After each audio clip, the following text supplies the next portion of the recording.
So Tom Reed here in Augusta, Georgia. Just happened to be coming out of the mall, getting ready to head home, and I ran into this gentleman. Your name, sir? Kevin Husser. Kevin, I take these videos and I upload them to YouTube. You okay with that?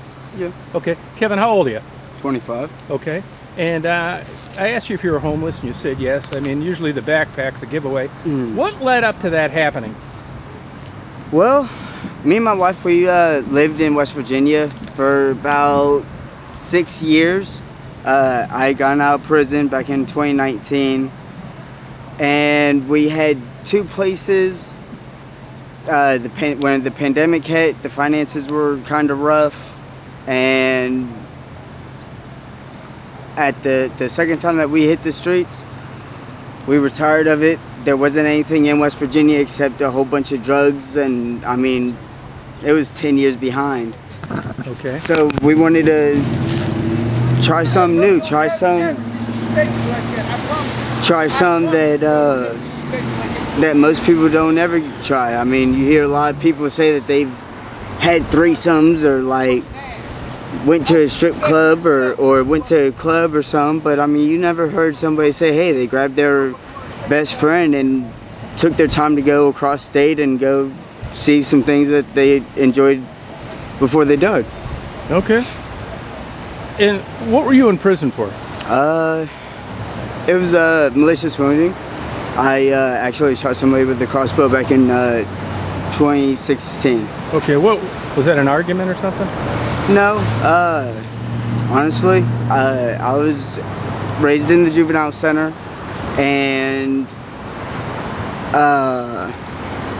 I was really institutionalized. I ended up with a family down in McDowell County of West Virginia, and there was a girl that I was trying to impress, and instead of her saying, hey, I'm not interested in you, or you're not my type, she decided to say, hey, you want to be my boyfriend or whatever, my Bonnie and Clyde, and you want to show your loyalty, go ahead and kill your adopted family and I'll kill mine, and we'll go on the run. But I did it. She backed out at the last, well, I didn't kill anybody. I shot one person with a crossbow, and I got scared and I ended up running, and that person ended up running and leaving me to be locked up. And whenever I got out of prison, I actually ran into Ashley Bogus, and she actually changed my life, and she turned it around for the better. Oh, good for you. Now, I can't help but ask you this. So you're thinking about this, you go out and you buy a crossbow, right? It was his. It was his? Yep, it was his. It was his own crossbow that he had. And yeah, it took up to a whole week of me contemplating, like, is it worth it? Is it not worth it? The pros and cons. And I was born in Russia. My mom had tuberculosis. I don't know her name. My dad was in prison or the gulag. Don't know his. And I mean, I'm an outcast. I mean, I don't really fit in with many people. So I mean, whenever I was mentally younger, I did a lot more desperate moves trying to fit in and feel wanted. But eventually, I mean, I kind of figured out in life, you come in this earth by yourself and you leave by yourself. Be you until you die, because there's only going to be one you. Yeah. So what'd you do? Just like wait for the guy to walk by, hide in the weeds? How'd that go down? What? Shooting the guy with the crossbow. Oh, honestly, yeah. It was, I was thinking about it throughout the whole week. He had a crossbow somewhere, I think it was like in the garage or something. He wasn't using it. It had a scope on it. I took the scope off and took it up to my room, and I was battling myself throughout the whole week of like, okay, maybe I'll do it today. No, not today. I gotta go to school. But eventually Friday came, and Chelsea said, you got until that day. If you're at the spot that we said we're gonna meet up, then you'll be there, and you'll be accepted, and you'll be, I guess, loved during that time. But I mean, it wasn't gonna be love, it was just manipulation. And It was about 3 o'clock in the morning. I couldn't sleep. My nerves were going. And I heard him downstairs. I went downstairs. I actually went to go take the crossbow out of the house. And Tom told me, like, you can't turn your back on somebody that you're trying to call a friend, or your ride or die or whatever. And whenever she played with those feelings, I mean, I chose her over the adoptive family. And I mean, I went back. It was probably 5 feet away. I mean, I hit him. I stood behind him for about 15 minutes, and Where did it get him? it hit in the back left. Yeah. And then it came out the top. One thing I say is he kind of looked like a unicorn, and it's not like Call of Duty. You don't get 100 shots for 100 points for a headshot. Okay. And did he freak out, of course? Huh? Did the guy freak out? I mean, he reached up. I mean, he wasn't expecting it. I mean, it was 3 o'clock in the morning. I guess he just heard a loud pop and felt a sharp pain and went to go reach up. And I mean, he probably saw the blood on the Bible or whatever. And but I mean, I didn't stay to see it. Yeah. I mean, I had I was gonna like go a lot more drastic and violent, but honestly, I didn't want to. I didn't want to be violent. I just wanted to be loved and wanted and accepted, but I ended up just being scared and messing my life up for no reason. Okay. So what'd you do? Just take off running down the road? Yeah, I ran out the house and ran off the holler. The holler was about 3 miles itself. I ran for 6 hours and ended up getting caught. Okay. And how long did it take them to catch you? It took about 6 hours. Oh, they got you. And then that was just the court procedures the whole bit. Yeah, they caught me, and at first where it was a small county in McDowell County, Southwest Virginia, they had me with murder, attempted murder, malicious wounding, unlawful assault, brandishing a deadly weapon. They had a whole bunch of charges, and I have like 8 articles on me on Google, not boasting about it. I mean, it sucks. Yeah, what's your name, your full name? Kevin Abraham Husser. And that was, how do you spell your last name? Husser. And that was what city and what town? What city? It's in Bradshaw, McDowell County. And what state's that? West Virginia. Okay, all right, we'll look that up. And whatever happened with the girl you were going to do this for? I was contacting her for a little bit, but like the first 3 to 6 months, she ended up blocking me. I called her, and her friend went to go answer the phone. And I mean, I noticed it right off the rip. I mean, you're gonna know your best friend's friend. Yeah. Kind of, you're gonna recognize the voice or how they answer it. I said, "Hold on, you're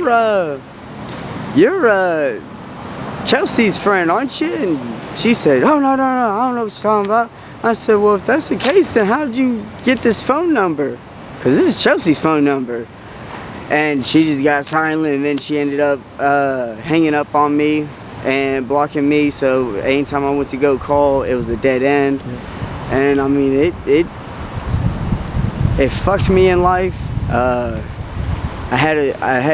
mean, you heard all the time I had over my head. Luckily, I got pleaded all the way down to a 2 to 10. And I only did 3.5 years for it. Oh, okay. Honestly, it's not always worth it. Sometimes walking away and being the bigger person's better. Yeah, you're right. Did she do anything at all to her family? No. Now you mentioned you were thinking about this for quite a while, and you looked at the pros and the cons. I mean, the pros were winning her heart, right? And the cons are pretty obvious. Well, honestly, if it would have went my way, she would never manipulate me in the first place. Because I mean, if anybody cares about you, they're not going to ask you to sabotage your life. I mean, I was going into the military for the Marines. She was going to the National Guard. Yeah. But I mean, maybe it's where I was institutionalized. And I mean, I used to be a very possessive and very persistent person. Like, if I said I was your friend, hey, I was your friend. Like. Yeah. I'll do anything and always be by your side, even if you hated me. Yeah. But eventually I had to learn, like, life's real lonely, and people come and go, but you just gotta know how to read your situations. Yeah. Now, have you had any jobs in your life? Mm-hmm. And what are they exactly? I've worked at let's see. Back when I first got out of prison, I worked at Burger King, Wendy's, McDonald's, Outback, Chili's. I don't know if you've ever heard of this one. It's a international car plant, production plant called G-Stamp or G-Stamp. It's a pretty good one. Okay. But I mean, I've had a few decent jobs off and on. Okay. Your favorite childhood memory? Honestly, when I was institutionalized, and I mean, I was in and out of the juvenile systems. I mean, I've had, besides my biological family give me up, I mean, I've had more than 5 families sit there. So I mean, I don't really have any. Okay. Favorite book? Favorite book?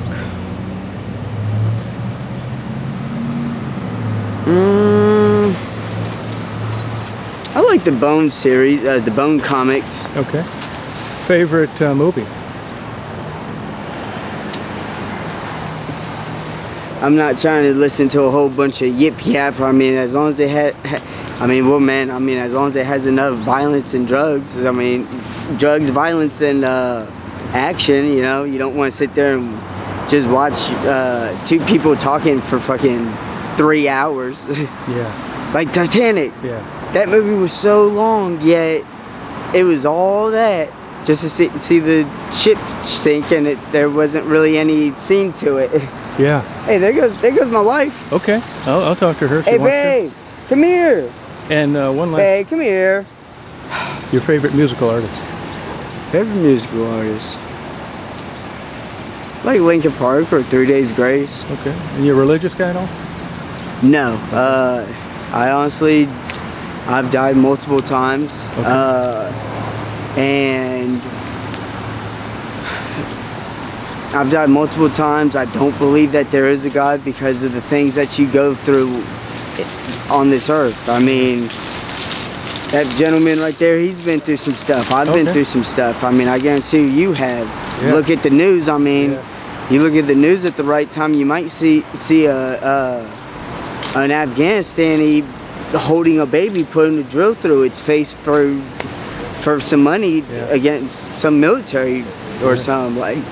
And for me to sit there and say I'm gonna put my trust in something that I can't even see, but he knows all the hairs on my head, and he knows whenever I'm gonna be born and when I'm gonna die, and he knows everything that I'm gonna go through, yet he's gonna sit there and say I love you, yet I need you to go and suffer through all this.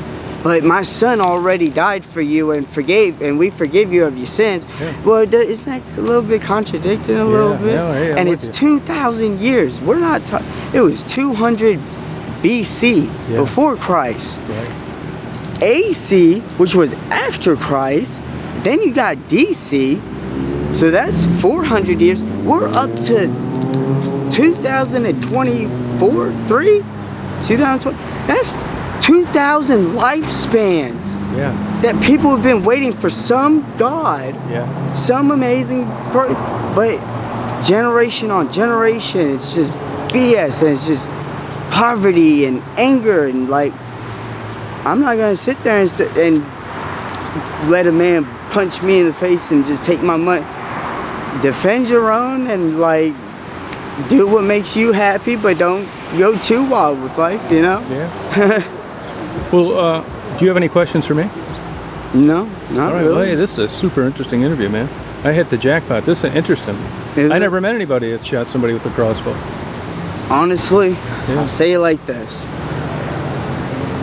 A lot of people, you'll talk to a lot of these people, and they like to have a private life because you never know. You may be a cop, or like you may turn around and try and blackmail me and go say, well, I'm gonna put this all on the internet, and unless you pay me $500, and now everything that you believe, I mean, but you told the truth, right?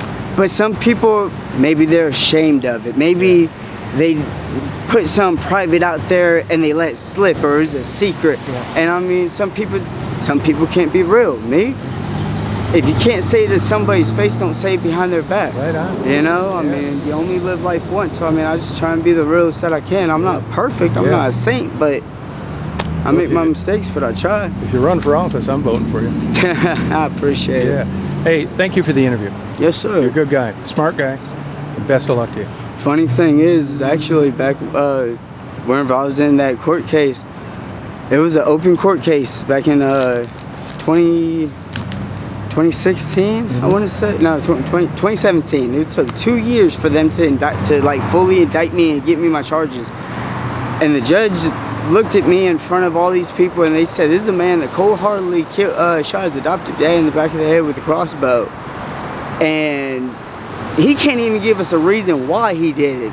Little did they know that there was a female, but I'm not a snitch. I'm not going to sit here and sabotage another person's life because they're confused on how to handle a situation. So I look like a complete nuthead back in 2016. I look like the kid that shot up a school, basically. Yeah.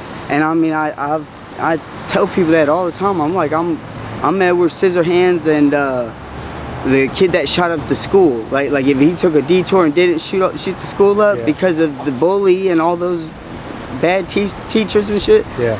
But I mean, you only live life once, and I mean, I'm not gonna say nothing behind somebody's face that I can't say to their face. Yeah. And I mean, I appreciate once you die, you really learn some stuff about life if you make it back. Yeah. And one last question. I know you're homeless. Where do you stay on these like crazy hot days?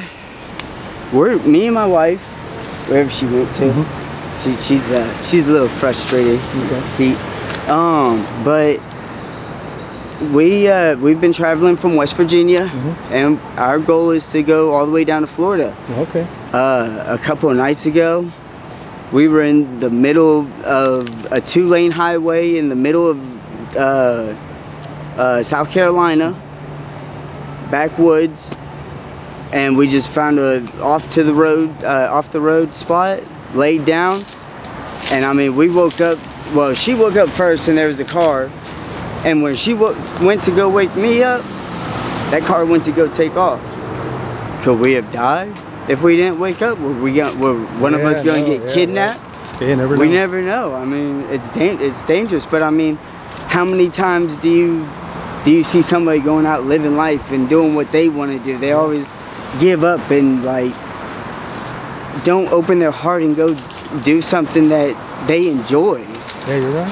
They're miserable and they're angry and they're selfish. Yeah. Me and her, that woman right there, we'll communicate, and I love the hell out of her. I know she's angry at me right now. Yeah.